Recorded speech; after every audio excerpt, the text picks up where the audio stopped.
আব্দুল রাজ্জাক 23 জানুয়ারি 1942 সালে জন্মগ্রহণ করেন।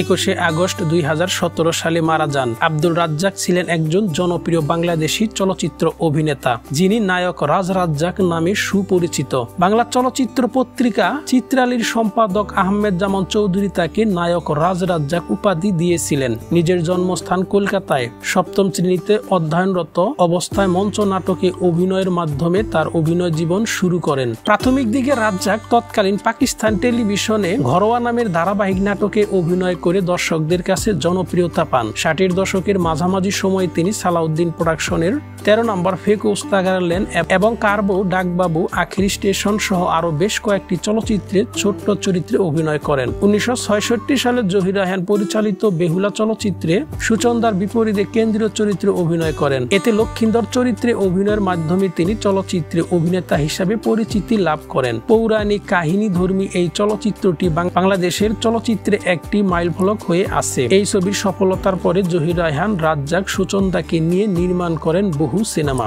আজকের এই ভিডিওর মাধ্যমে আমরা জানতে পারবো নায়ক রাজ রাজ্জাকের 1980 সালে সর্বমোট কয়টি চলচ্চিত্র মুক্তি পেয়েছিল। আমরা আরো জানতে পারবো সেই সকল সিনেমার মধ্যে কোন সিনেমাগুলো হিট এবং ফ্লপ হয়েছিল, তাও আমরা জানবো এই ভিডিওতে। তাহলে চলুন কথা না বাড়িয়ে আমরা একে একে দেখে নেই। 1980 সালে রাজ্জাকের মুক্তি পায় আনারকলি সিনেমা। রাজ্জাক ছাড়াও এই ছবিতে ববিতা, রুজিনা, সোহেল রানা, অঞ্জনা, মতি, রবিউল, হাসান ইমাম সহ আরো অনেকেই অভিনয় করেন। ছবিটি মুক্তি পাওয়ার পর রেকর্ড সংখ্যক ব্যবসা করে। বক্স অফিস রিপোর্ট অনুযায়ী আনারকলি ছবিটি হিট হয়েছিল। 1980 সালে রাজ্জাকের মুক্তি পায় সখী তুমি কার সিনেমা। আব্দুল্লাহ আল মামুন পরিচালিত সখী তুমি কার। রাজ্জাক ছাড়াও এই ছবিতে শাবানা ফারুক, অঞ্জনা, গোলাম মোস্তফা, আশিস, রওশন জামিল, সজীব সহ আর অনেকেই অভিনয় করেন। বক্স অফিস রিপোর্ট অনুযায়ী সখী তুমি কার ছবিটি হিট প্লাস হয়েছিল। 1980 সালে রাজ্জাকের মুক্তি পায় বৌরানী সিনেমা। সাইফুল আজম কাশেম পরিচালিত বৌরানী। রাজ্জাক ছাড়াও এই ছবিতে শাবানা, বুলবুল আহমেদ, অঞ্জনা, গোলাম মোস্তফা, টেলি সামাদ,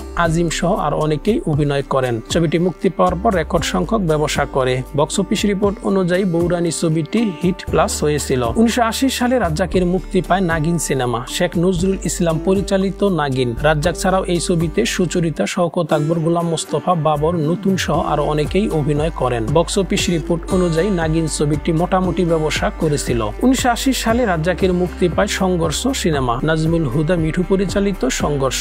রাজ্জাক ছাড়াও এই ছবিতে শাবানা, বুলবুল আহমেদ, রুজিনা, টিএম শামসুজ্জামান, আহমেদ শরীফ, মতি সহ আরো অনেকেই অভিনয় করেন। ছবিটি মুক্তি পাওয়ার পর রেকর্ড সংখ্যক ব্যবসা করে। বক্স অফিস রিপোর্ট অনুযায়ী সংঘর্ষ ছবিটি হিট হয়েছিল। 1980 সালে রাজ্জাকের মুক্তি পায় ছুটির ঘন্টা সিনেমা। আজিজুর রহমান পরিচালিত ছুটির ঘন্টা। রাজ্জাক ছাড়াও এই ছবিতে শাবানা, সুজাদা, শওকত আকবর, এটিএম শামসুজ্জামান, রতন সহ আর অনেকেই অভিনয় করেন। ছবিটি মুক্তি পাওয়ার পর রেকর্ড সংখ্যক ব্যবসা করে। বক্স অফিস রিপোর্ট অনুযায়ী ছুটির ঘন্টা ছবিটি সুপার হিট হয়েছিল। 1980 সালে রাজ্জাকের মুক্তি পায় গায়ের ছেলে সিনেমা। আকবর কবির পিন্টু পরিচালিত গায়ের ছেলে। রাজ্জাক ছাড়াও এই ছবিতে আলমগীর, রুজিনা, সুচরিতা, প্রবীর মিত্র, জুলিয়া, এটিএম শামসুজ্জামান, আদিল, আয়েশা আক্তার, আনিস, টেলি সামাদ সহ আর অনেকেই অভিনয় করেন। ছবিটি মুক্তি পাওয়ার পর রেকর্ড সংখ্যক ব্যবসা করে। বক্স অফিস রিপোর্ট অনুযায়ী গায়ের ছেলে ছবিটি সুপার হিট হয়েছিল। 1980 সালে রাজ্জাকের মুক্তি পায় ঝোকার সিনেমা। আজহারুল পরিচালিত ঝোকার। রাজ্জাক ছাড়াও এই ছবিতে কাজুরি, জুলিয়া, বাবর, এটিএম শামসুজ্জামান, ময়না, খলিল সহ আর অনেকেই অভিনয় করেন। বক্স অফিস রিপোর্ট অনুযায়ী ঝোকার ছবিটি মোটামুটি ব্যবসা করেছিল। 1980 সালে রাজ্জাকের সর্বমোট 8টি সিনেমা মুক্তি পেয়েছিল, আর 8টি সিনেমাই ছিল ব্যবসা সফল। তো বন্ধুরা, আশা করি ভিডিওটি ভালো লেগেছে। যদি আপনাদের কাছে এই ভিডিওটি ভালো লেগে থাকে তাহলে অবশ্যই লাইক এবং শেয়ার করবেন। আজকে এই পর্যন্তই।